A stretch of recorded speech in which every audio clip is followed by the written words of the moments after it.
Hey everyone, this is Kenny Coins for Marathon Money Inside the Ticker, and you guys are so excited to hear from him. Is Nathan Bradley from DVLT? He's back on the show. It's amazing to have him back. There's so much going on with DVLT. So many investors are asking questions. I saw Tim Sky did an article on the company about DVLT, and he's like really you got some people behind you that actually believe in DVLT. You got some big players that actually believe this company can really make it big, but there's some people that have they're losing some type of like investor confidence, and they're hoping you can steer them in the right path to see what's going on. Well, hey, Kenny, it's great to see you. Thanks for having me back. And I've always appreciated your willingness to give me this forum, to discuss. And so, number one, it's great to see you, and I hope you had a great Thanksgiving. And thank you for this opportunity. You too, man. Yeah. So, look, I'm talking to you from our new headquarters in Philadelphia. We've made a lot of strides in our business. We are in the midst of our acquisition of API Media. We've added a great deal of talent to our team that starts next week. The evolution of our company, whether this facility or the one in Georgia, where Jeff Jones is, kind of masterfully building a team that's, leading the world in tokenomics. We have many, nation states, entire state governments here in the United States, as well as our federal government, looking at solutions that use this new tokenomics, what was unlocked by this administration through the Genius Act and the Clarity Act, have kind of legalized what we had been waiting for so long in Datavault to have compliant trading of RWA assets, name, image, likeness assets. These are all hot topics, within the corporate clientele that we maintain, that allows us to really feast on new opportunities, value creation around the world. And then our acoustic division has a number of big successes this year under its belt. Record revenue is one, but another is kind of the proliferation of our semiconductor and WISA technology lines, which is both WISA E and a project we call Falcon and another we call Endeavor, that our acoustic division has perfected. We also have our ADIO tones in that division, where we have the ability to proliferate inaudible tone technology that is getting more data into data vaults, but also a very topical way for us to enter the marketplace, whether you're NBC Universal or HBO or any other media producing entity. We have an inaudible tone that's a game changer. If you're a sports and entertainment venue, we have a new technology that creates more revenue for you, but also creates more data in its wake. It's also like a little bat. It can go out for corporations and use sonic technologies to bring back data assets to a vault. We've also perfected a number of experiential technologies, our DV Hollow. We're going to be debuting some incredible 3D technology, basically using data to conform 3D likeness. Our ability to have holiday display and consumer display that is dedicated to showcasing data. So if you're a Tommy Hilfiger, or if you're a Polo or Ralph Lauren, you're able to showcase your data in a 3D conformed format. You can use models and other exhibits of products and services that utilize 3D.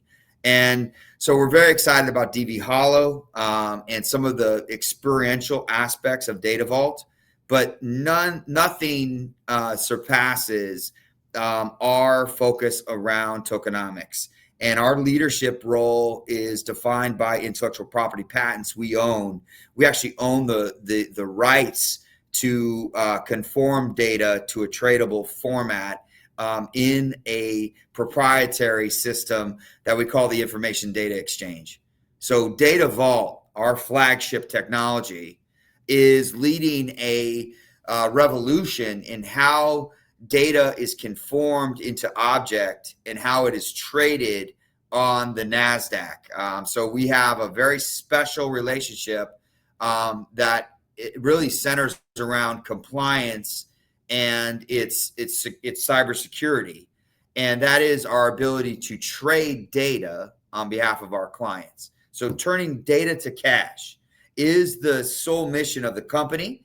We have a number of acoustic tools that are giving us more revenues and more touch points or points of control in the world. So if we're in a Samsung TV, we have a point of control where we can activate the data vault. We can activate our systems. We're also working in a number of key vertical markets. We've closed a number of key contracts in mining, in rubies, in copper, in gold. We've also closed very important contracts in sports and entertainment. You saw the WBC contract that we just did. WBC. So how is Big. that gonna work? How is that gonna work? Because I know that it's kind of one of those unique type of contracts with definitely with boxing, who has like a wealth of content, a wealth of fighters from years. You know what I mean? Yes. 170 countries, Muhammad Ali, Mike Tyson, Julio Caesars, Oscar De La Hoya, Sugar Ray Leonard, Floyd Mayweather, like what is that going to look like? And then how is it gonna benefit the WBC? And then how is it gonna benefit you and Data Vault and the investors? The breakthrough for the WBC, and probably very few professional sports enjoy the challenge that WBC has, in that every fighter is their own brand. You mentioned 50-0 Mayweather. You mentioned Mike Tyson. These are Yes. iconic fighters. They still live to this day, and their agents and their rights around their likeness exist. They've claimed themselves. They've done, in the case of Mayweather, an exceptional job of claiming themselves. They have rights compared to an individual walking the streets of Philadelphia tonight that hasn't taken the time to claim themselves, to have an LLC that represents them. WBC has all of these relationships. We have a smart contract that can jointly monetize, use a WBC fight as a fodder, as a community that can now feast on assets that the WBC can spin up with our technology. So our data vault mints coin, it mints it in the name of WBC, but it has smart contracting where WBC can be paid, as well as the foundations, like the No Mas coin of Roberto Duran. The idea that you do have an Oscar De La Hoya in there, and his foundation notoriously has rights, right? And his entire enterprise has rights. And so when you start to monetize their likeness with WBC, that there is a split. And we help orchestrate the systematic, automatic splitting of that asset, and that no one is chasing the other. De La Hoya does not have to call WBC to get his money.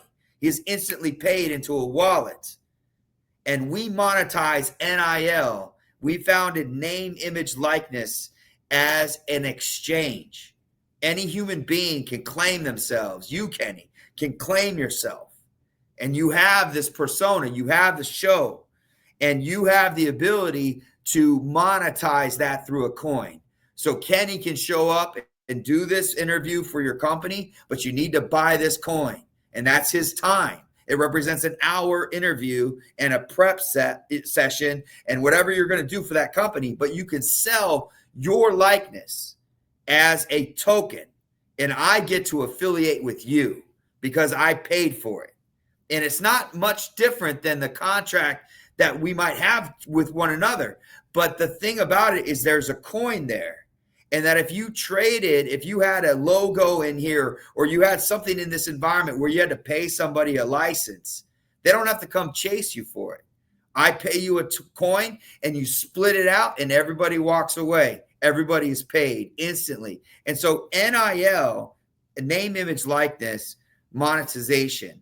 When you have an organization like the WBC that has all of these name, image, and likeness that they affiliate with, that they had a fight with at once, and at that moment in time, they may own specific fight content and specific video reel and content. But at the end of the day, if it's Muhammad Ali, you're dealing with Authentic Corporation that owns the name, image, likeness of Muhammad Ali. And so when you sell a Muhammad Ali coin, if you've predetermined a split that both WBC and Muhammad Ali Foundation accept, you can sell an NIL coin that remunerates everybody immediately. And then the WBC can use their brand in their events, and they are number 2 in the world, only next to FIFA on event-based revenue. So they have the biggest events. And when they have those, when I look backward, I'm able to show WBC all of these assets, from the Rumble in the Jungle to Floyd Mayweather versus McGregor. And you have huge events that have huge data in their wake. So who's the next buyer of pay-per-view? What's the next biggest fight?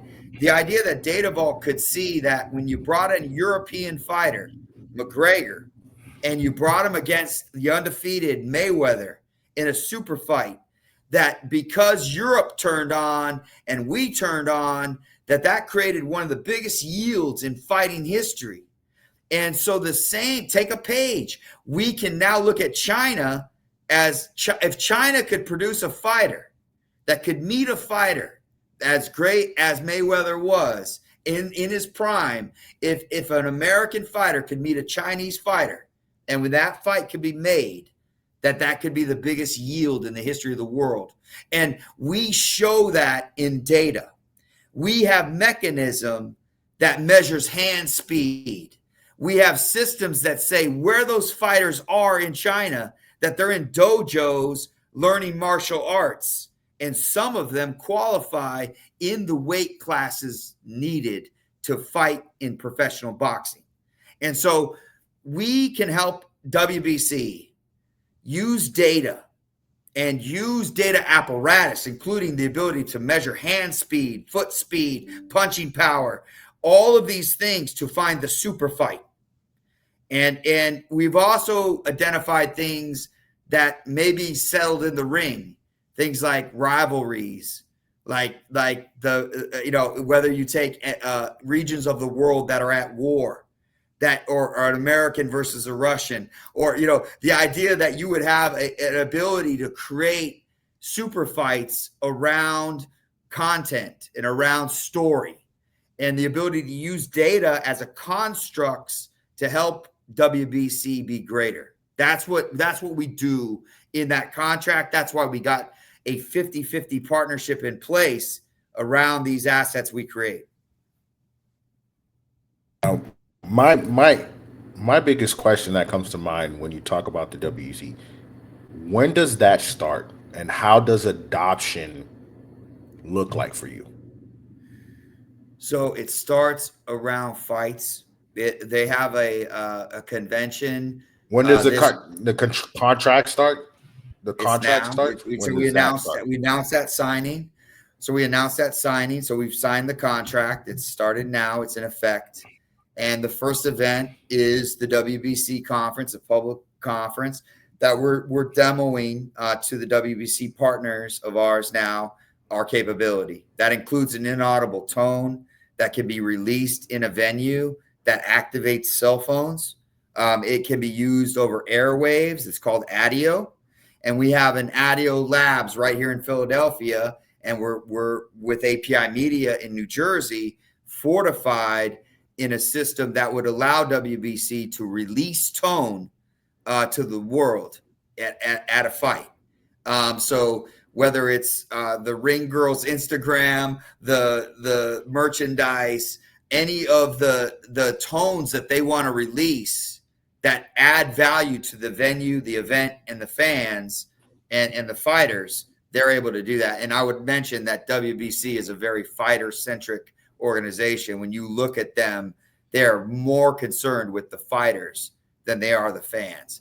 And that's not to say they don't love their fans, but they absolutely love their fighters. And they're really focused around fighter services and lifelong relationships with fighters, which I think is one thing we can fortify at Datavault with our Verify You process that lets people prove that they were part of the WBC legitimately, and also the preservation of data that we do through NFTs, commemorative coins, meme coins, everything that we're going to be doing for them.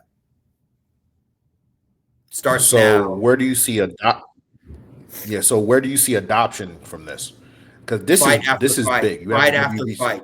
We're going to introduce this technology fight after fight, and you're going to see more of it as we get better at it.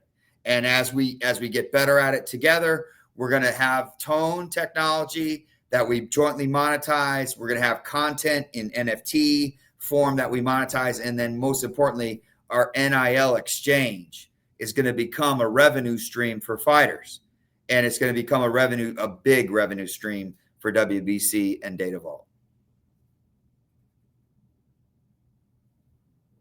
So you guys are basically going to be in every single transaction. Is that correct?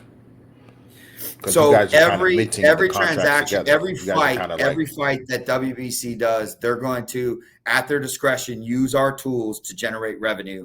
And we are working with them to maximize our use within their system. And you can see the quote from their, from a very famous family that runs the WBC. And their CEO has proffered that Datavault is understood by them to be a very important part of the future. And that means the world to us. It's a big burden on us because they're such a professional, such a well-established, and such an honor to work with, that we are stepping up our game to really impress them and bring our best foot forward. So we're at the very beginning of that relationship, but it's one that has billions and billions of dollars of potential. I definitely want to keep up with you with that relationship, because this is how I see it.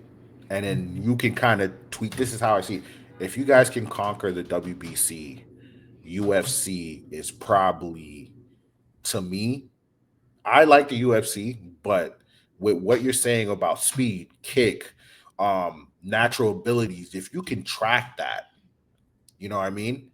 That's going to change how all sports, football, basketball, it's going to change beyond sports. So if you can do that in boxing and do it well, it'll change all sports. It'll show data that we never even had before. So Kenny, let me break something on your show. We're going to do a global broadcast live from the AT&T Stadium where the Dallas Cowboys play. We're putting on a bowl game, and we're inviting the best players. We're working with NFL alumni, and we're inviting the best players in America. We're looking at statistics, at injury, at foster kids that don't have advocacy parents, but that are the fastest on the field. The kids with the strongest arms that didn't make quarterback because their dad's not a coach. All the things that are inequitable in our system, the nepotism, the unfairness, the things that work against our democracy of the way things are set in fairness. As a nation, you could enter and in skill rise. And that idea in a bowl game, that looks at fairness in the number of snaps you receive. If you're a part of the game, we're going to try to move the ball around so we can see talent, and we can have NFL scouts see talent. And it's not about controlling the action or the game. It's about setting up individuals with talent with an opportunity to be seen and understood. And I think that the data vault in our Dream Bowl is the future. It uses AI to look at human beings and human performance and allows us to make invitation to a bowl game that has nothing to do with anything other than your physical prowess and your ability to perform on the field. And if that it can transcend into other sports, can serve as an example, but also be this profound display of technology that we're putting off in January 11th live from AT&T Stadium. We're going to find out which network it's going to be broadcast on tomorrow, and we're going to be making an announcement about an international broadcast where we're going to show off how AI can be a selector of talent. We're also putting on a Madden competition during the game, so it's going to be that we're going to crown the United States champion in Madden, which is a very popular esports game. And we're also going to be doing the same thing in 2 esports team esports games simultaneous at the Dream Bowl. And we've identified those players through a systematic selection process. And we're looking at expanding that into other sports. We're working with IBM to make that even further important moving forward. I'm sorry, the lights just changed up here. No problem, no problem. Yeah. But yo, that is amazing. That is huge news. I personally think I can see what you're trying. You're taking data and you're not only involving it, you're actually turning it into almost an anatomy. It's pretty much what that's coming down to. It's almost like an anatomy. You're trying to basically dissect to see what makes this happen and how to use it properly. No, And and not look, allowing the data vault, what's special about us is that we only orchestrate transactions around data. We built 3 engines, really 3 agentic agents that utilize a IBM Watson core and our technology on top that scores and values data. It moves data into a value and a score and you need 2 engines, the value and the score. The third engine, our Data Vault Bank, allows you to mint a smart contract. So if you can value and score data, you can then price it and uplist it. It trades, it's valued based on what people pay for it.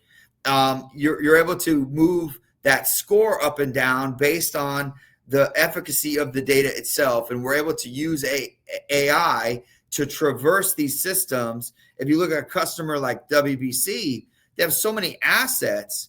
You look at the NCAA, how many kids get overlooked who don't have the advocacy dad, who don't have an agent. They haven't gotten recognized yet. They are the fastest on the field. And AI can see that in a heartbeat. We level the playing field and say, look, give the kid the ball. So the idea that there's a lot of inequities, and anybody that's made a professional team will talk about the luck or talk about the pure skill or the determination or the grit that transcended them against the field. And you're talking about the 1% of the 1% that make it. And to not have as many opportunities as we can for individuals who have devoted their life to a particular acumen, for a particular physical aptitude that they have towards a sport, that we can give them the best opportunity to have a professional career around it through these technologies that do level the playing field. And that we're going to put that on full display in January. We have platoons of people working around the world on our Dream Bowl, which is focused on kids and really player, the player, just like WBC's focused on the boxing for the boxer. We're focused on football for the footballer. And we're looking at how we can make that a fair and a more fair and a better system where individuals can be recognized for their prowess and can be given the ball when the NFL is watching. And so that idea of creating a Dream Bowl for kids where they have one last shot at being noticed and identified, and their dream ticket is punched through that system. So, and I think it transcends sports. I think that if esports is part of it, you can start to enfranchise just about everybody into this fairer system that's using AI to serve people, that's subordinate to us and that cares about us and is trained to know us and to help us, not to learn us for the purpose of usurping us or replacing us, or like OpenAI, ultimate brain that once it learns you, it doesn't need you anymore. Data Vault is about sovereignty. It's about owning your likeness, owning yourself, owning all the data around you, but doing that inside businesses and helping businesses do that for people ultimately. And so that, Data Vault is on display at the Dream Bowl, and we're excited. We're going to invite you, Kenny. We want you there. Oh, man, I really appreciate that, man. This is exciting. We're coming close to the end, but man, dude, like you're really hitting stuff out the park, man. Since what we spoke back in September, you hitting stuff at the park. This is probably going to change the game of sports, and I already know it's going to change the game on hiring people. It's going to change the game on how companies view resumes and data from them, and what they can probably collect data from their past job and say, okay, this guy will actually be perfect, instead of taking a guess on, based on a resume. So I can see this growing to be, something that the world adapts fairly quickly. I think my last question before we get off is like, how are you going to get? I understand the WBC and I understand the Dream Bowl, but like, how are you working on? I think this is a better question. Are you working on getting other people to really understand the level of power they have once your technology becomes like accurate, like 95, 100% accurate? Because that's what you're kind of do. You're test running it until it gets fully accuracy. Am I correct? Well, look, from my standpoint, with the problem with AI is that you can't trust it when it's poisoned with bad data. You talk about poison data. Poison data can kill you. If you trust data from AI systems, but it's poison, if it's you send your troops to the wrong field because AI in a clandestine way could trick you or move you into death. And so the idea behind Data Vault is that you would only trust data that you score and value. And once you score and value it, you know where it's from. Junk in, junk out is like something people say, but the difference in between this and that is that this can kill you. The idea that trusting AI information that is poisoned would kill you. And so Data Vault is about creating these sovereign stovepipes of AI, like little hives inside your own control. And that if all the inputs into it are understood by you and valued and scored, that part of that score is trust. Can I trust this data? Yes or no? Is it my data? Is it actually produced by my people? Does it have scientific root? Is it real?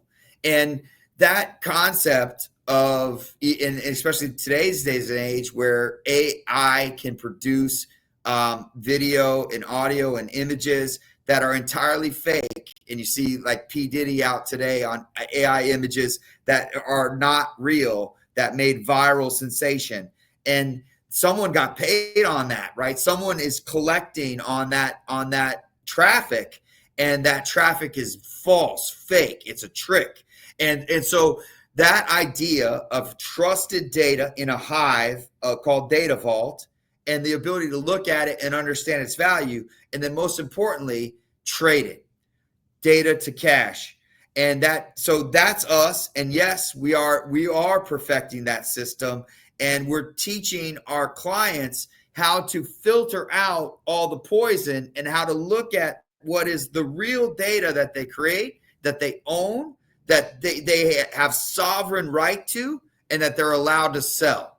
And when they're allowed to sell it, we can turn it to cash. And we can also comply to all the governance, all the personally identifiable information, all the requirements around that asset are fully checked, fully managed, and fully compliant.